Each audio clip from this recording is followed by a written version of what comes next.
Shout out sa lahat. Andito kami ngayong gabi sa kubo namin dito sa tabing dagat. Ayan yung mga alaga namin, oh. Nakikita nyo yan. Nampuputi, ang lilinis. Ayan. Si Muning, Muning. May pusa. Ayan. Tama. Muning, Muning. Ayan. Andyan naman si Pogi. Pogi, the dog. Si Muning. Kasi dyan, oh, nakainit. Bahay namin, oh. Kubo-kuboy lang yan. Kain siya. Ulam niya atay ng manok.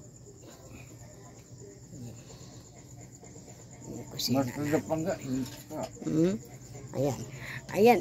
Gahantay silang matapos kumain kasi kakain din sila. Kakain muna yung amo, ha? Pangga! Pangga! Bagong pan ito. Yan. Indo. Si Pogi. Diyan lang ikaw, Pogi. Ha? Oh, diba? Bantay dito sa bahay yan, si Pogi. Si Pangga. Pangga, mauli yan. Pangga. Ha? Pogi naman isda. Magkakasundo yung mga yan, si Muning at saka si Pangga. Ayan, nagkuhan sila, oo. Diba? Oo. O, Muning. Muning, Muning. Oo. Sundo sila. Mamaya pa. Mamaya daw. Kakain mo na yung amo. Pagkatapos, para hindi masanay. Yan. Ito, naghahantay din yan ng pagkain. At saka si Muning. Muning. Itong pusa na ito ay napulot lang namin. Yan, ito yung pusa na halos walang balahibo. Payat na payat. Tinapon nila, pinulot ko. Ngayon, napakaganda. Di ba? Ang ganda-ganda niya ngayon. Ayun. Kahit nandyan sila, oh. Ang cute-cute nila.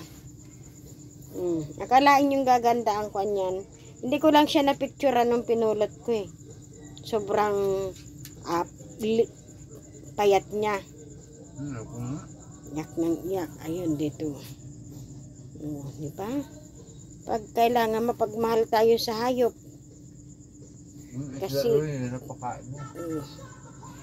sisagana naman sila sa pangulam na isda.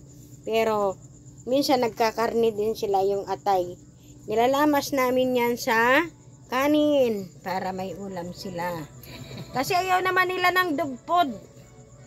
Ayaw nila ng dugpod. Mas gusto pa nila yung isda. Isda at saka yung atay. Muning! Ming! Muning at saka si Pangga. Si Pogi, naghahantay lang yan. Oh, diba? Hindi sila makukulit.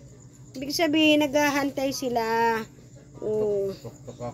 Oh. Muning, muning, muning. Diba? Ay, diwaw si Muning. Ay, diwaw si Muning.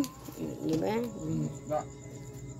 Oh, hari-hari, hari-hoy. Ayan ang ulam nila, oh. Isda daw muna sila ngayon. Isda. Dudurogin yan, dudurogin. Ayan, maraming salamat na po sa inyong lahat. Thank you so much. Ayan. Oh.